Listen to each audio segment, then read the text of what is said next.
நிர்மலா சீதாராமன் சொல்வது பச்சை பொய். அரசாங்கத்துக்கு அனுப்பிய கடிதத்தை விவரமாக முதலமைச்சர் சொல்லியிருக்கிறார். அப்படி ஒரு கடிதம் அனுப்பவில்லை என்று மோடி சொல்லட்டும் அல்லது அக்ரிகல்ச்சர் மினிஸ்ட்ரி சொல்லட்டும். நாங்கள் எது இவ்வளவு நாள் சொல்லாமல் திடீர்னு கூட சொல்றதுக்கு என்ன காரணம்?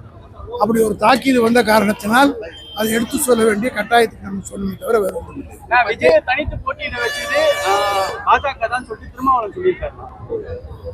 அவர் பி டீமா தான் நீ செயல்படுறாரு. எடப்பாடி வீட்டுக்கு போய் அவன் கேண்டிடேட்டை வாபஸ் வாங்கிட்டார. தாவேக்கா வேட்பாளரே எடப்பாடி ஏற்று நிற்காம எங்கே போயிட்டாரு. ஆக இதெல்லாம் எப்படியாவது திமுகவினுடைய வெற்றியை தடுத்துடணுன்றதுக்காக பல்வேறு முயற்சிகளை செய்கிறார்கள். அதிலே இதுவும் ஒன்றாக இருக்கு. தேர்தல் பிரச்சாரத்தில் எங்க போனாலும் கிராமத்துல அந்த 100 நாள் வேலை வாய்ப்பு திட்டம் எங்களுக்கு வழங்கல அப்படின்னு ஒரு குற்றச்சாட்டு பெரிதாக வருது. அதுக்கு இதைத்தான் ஆட்சிக்கு வந்தவுடன் நாங்கள் செய்வோம்னு சொல்லியிருக்கிறோம். தேர்தல் வாக்குறுதியில் அதற்கான போராட்டத்தையும் நாங்கள் நடத்தியிருக்கிறோம். திமுக ஆட்சிக்கு வந்தால் செய்யும் என்பதை தெளிவாகவே வாக்குறுதி.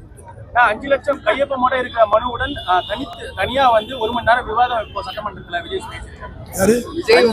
ஆட்சிக்கு வந்தால் 5 லட்சம். முதல்ல ஒரு எலெக்ஷனுக்கு வரட்டும். ஒரு நாளுக்கு போயிட்டு 4 நாள் ஓய்வு எடுக்கிறாரு.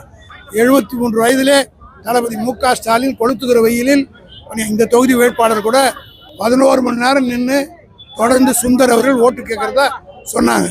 ஆனால் ஒரு நடிகர் அவர் ஒரு நாள் பிரச்சாரத்துக்கு போயிட்டு வந்தால் 4 நாள் ரெஸ்ட் எடுக்கிறார்.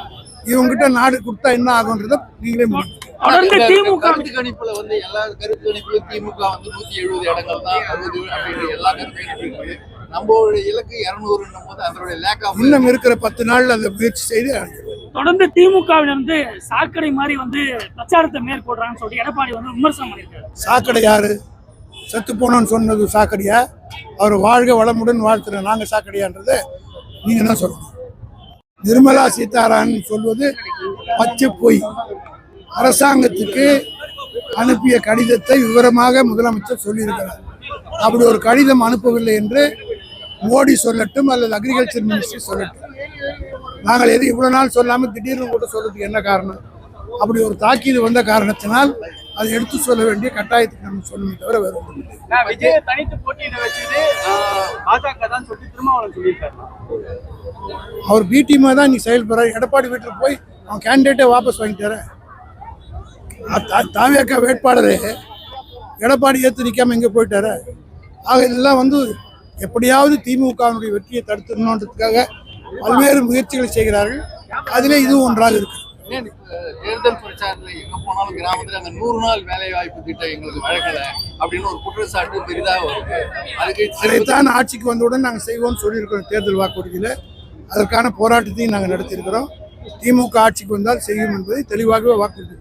5 லட்சம் கையொப்பமோட இருக்கிற மனுவுடன் தனியா 1 மணி நேரம் விவாதம் இப்போ சட்டமன்றத்தில் விஜய் ஆட்சிக்கு வந்தால் 5 லட்சம். முதல்ல ஒரு எலெக்ஷனுக்கு வரட்டும். ஒரு நாளுக்கு போயிட்டு 4 நாள் ஓய்வு எடுக்கிறாரு. 73 வயதிலே தளபதி மு.க. ஸ்டாலின் கொளுத்துகிற வெயிலில் இந்த தொகுதி வேட்பாளர் கூட 11 மணி நேரம் நின்று தொடர்ந்து சுந்தர் அவர்கள் ஓட்டு கேட்கறதா சொன்னாங்க. ஆனால் ஒரு நடிகர் அவர் ஒரு நாள் பிரச்சாரத்துக்கு போயிட்டு வந்தால் 4 நாள் ரெஸ்ட் எடுக்கிறார்.